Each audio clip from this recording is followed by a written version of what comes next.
It's chatterbait season. Welcome back to the channel, y'all. What do I mean by that? Well, finally here in Indiana, we're starting to see water temperatures creep towards that magical 50-degree mark. And to me, that is prime time because fish are active and feeding and getting ready to get on beds and do the spawn. And one of my favorite baits to throw this time of year is without a doubt a bladed jig. You guys, if you've been with the channel for a while, you know that I like to do things a little bit differently.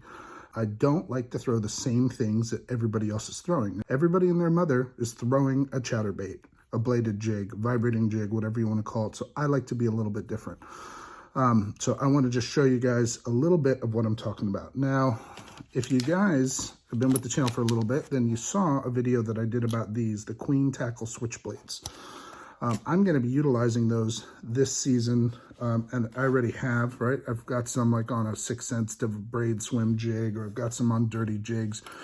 But there's a lake by me that the only bait that I have success with later on in the year is a wobblehead. What do I mean by a wobblehead? Where is it? Your Jean LaRue wobblehead, right? You've got an EWG hook connected to a free swinging weight. Tie on a swim bait or a creature bait, cast it out, let it hit the bottom, and you kind of use it like a crankbait, just bumping and bouncing off the rocks.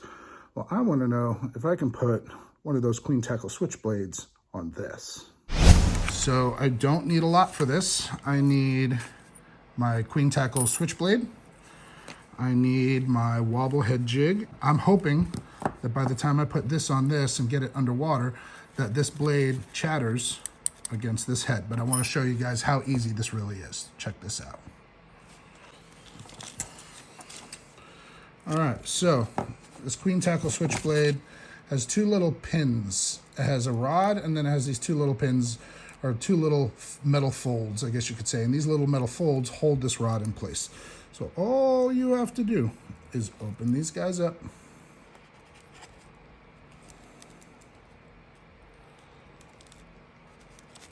And this pin comes out.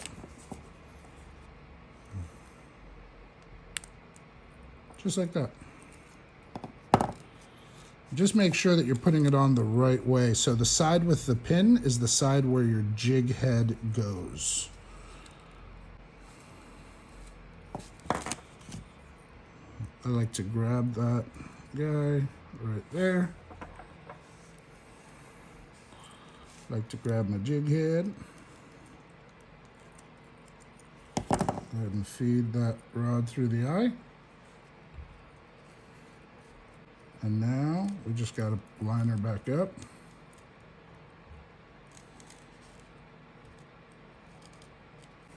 Zoom out a little bit so you guys can see kind of what I'm doing. All right. It's the skirt material that's getting in the way. It's much easier on a jig head that doesn't have a free swinging head, but we don't do things because they're easy. We do things because they're productive. All right, let me just open this all the way up. All the way up. It's hard with this wobblehead because it's it's not a stationary object. It's moving. No risk, no reward, right? Okay, we've got the pin through. Now we just need to line the pin up.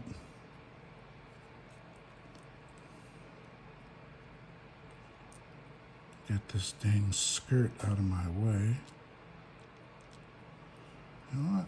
Let me turn my camera flash on. I'm really hoping that this is going to work. There we go. All right. Now, there's a little tiny hole where this pin needs to kind of slide into. Once I put this blade on this jig, I'm probably never taking it off. This is by far been the most difficult one. All right, that pin is in that hole. So now, all I need to do is secure those other pins. Sweetness.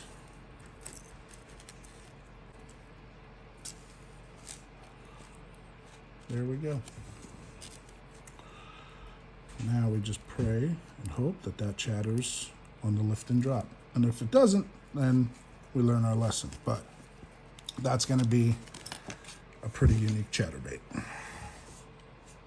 Well, that was definitely a little bit challenging. Getting the queen tackle switchblade on the wobble head was much harder than putting it on a swing jig, just because it articulates and it moves. But here's our finished product.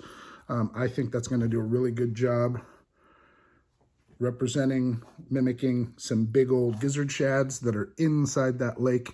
And hopefully we can tempt some hungry bass to feed on it. But just wanted to drop a quick little video, guys. If you're not a fan of the queen tackle switchblades, if you've never played around with them, but you like chatterbaits, definitely look into it. I'm not sponsored by them at all. I believe in the product. I think it's great. And I think it's a great opportunity to tinker around with some baits and show the fish something different. If you guys don't know what video I'm talking about on how to turn your favorite swim jigs into a chatterbait, check this video out right here. Thanks a lot for watching the channel. Click that like and subscribe button. Join the white whale fishing family, and we'll see you guys soon. See ya.